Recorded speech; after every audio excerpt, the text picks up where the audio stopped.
सरेआम गुंडागर्दी घुसने नहीं देंगे, पैर तोड़ देंगे। मैं चमड़े की चप्पल पहन के आया हूं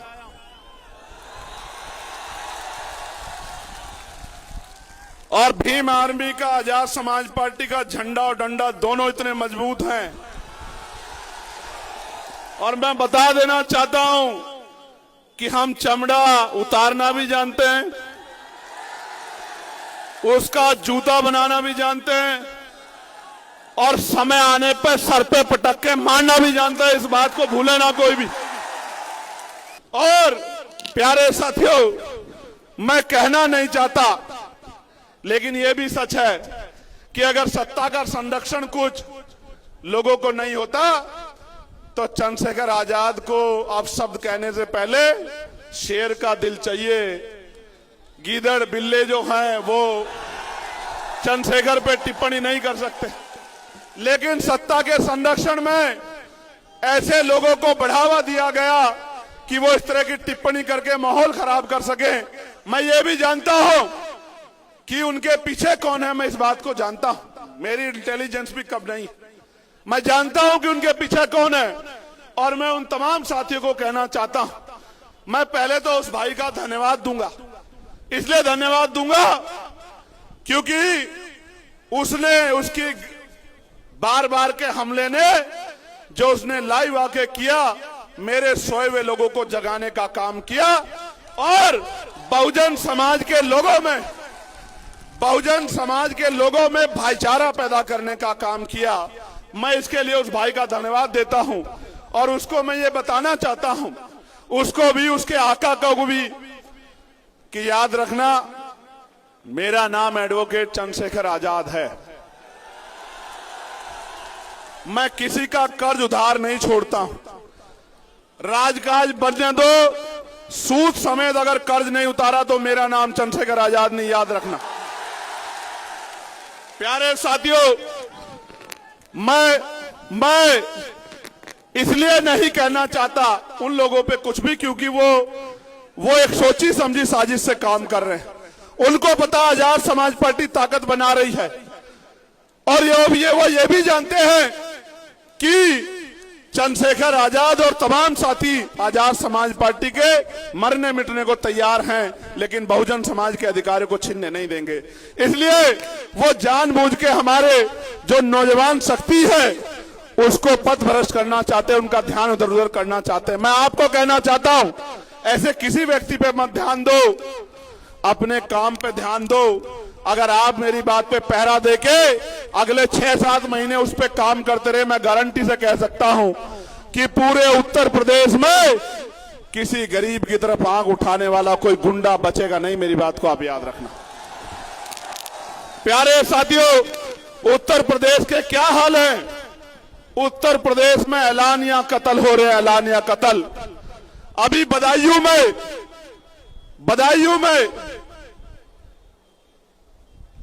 ऐलानिया कत्ल हुआ।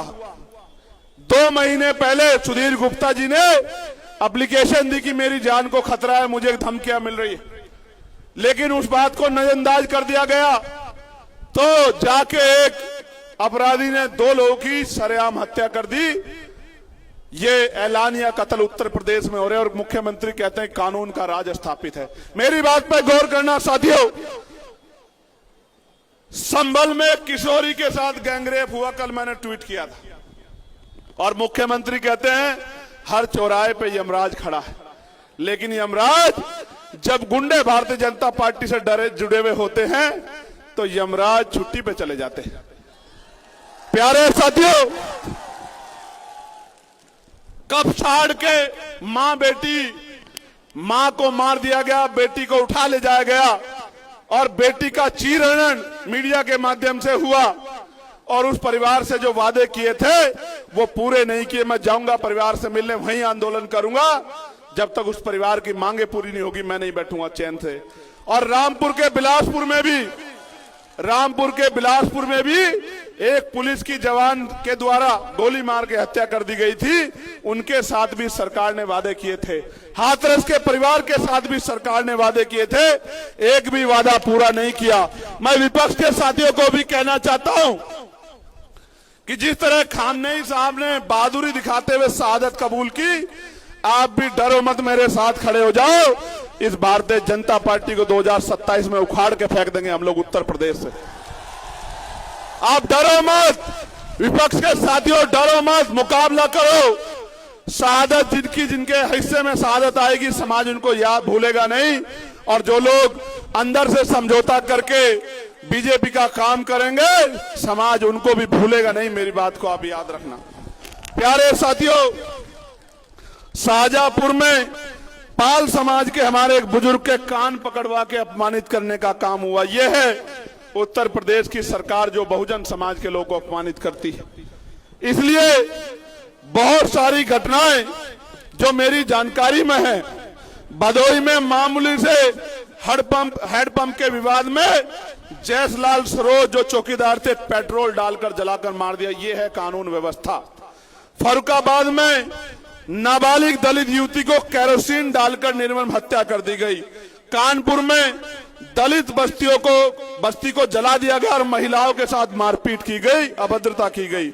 जौनपुर में 8 मार्च को थाना जाफराबाद में यश गौतम की 16 साल के बच्चे की हत्या की गई। जौनपुर के थाना खुटान में राजीव गौतम की हत्या की गई। थाना लाइन बाजार में बस चालक ललई यादव की हत्या कर दी गई। थाना जाफराबाद में प्रेमचंद यादव की जो जन सेवा केंद्र चालक थे, उनकी निर्मम हत्या कर दी गई। प्यारे साथियों, लखनऊ में सूरज गौतम नाम के छोटे से एक युवक की, जिसने सिर्फ होली की बधाई दी थी, उसकी हत्या कर दी गई। मोहम्मद उन्ने नाम के नाबालिग छात्र की सर पे गोली मार के लखनऊ प्रदेश की राजधानी में हत्या कर दी गई। बालागंज में निषाद समाज की युवती की निर्मम हत्या दुष्कर्म का विरोध करने पे कर दी गई।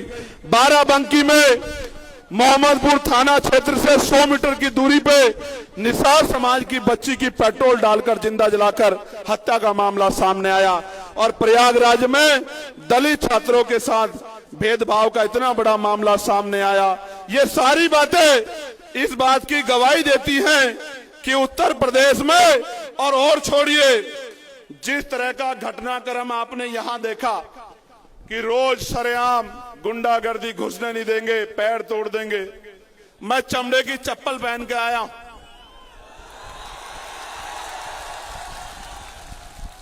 और भीम आर्मी का, आजाद समाज पार्टी का झंडा और डंडा दोनों इतने मजबूत हैं।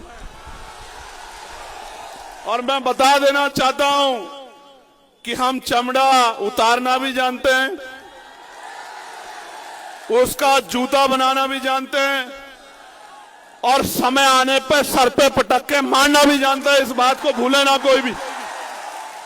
प्यारे साथियों, हमें ऐसे गैर जिम्मेदार लोगों की बातों में आके, जिस तरह की गैर जिम्मेदारी यहाँ के कुछ अति ऊर्जावान और गैर जिम्मेदार नौजवानों ने दिखाई किसी के इशारे पे, उनकी बातों में आके हिंसा के और असंवैधानिक रास्ते पे नहीं जाना। मुझसे वादा करो ऐसे हाथ आगे करके कि ऐसे गुंडों के चक्कर में नहीं पड़ोगे,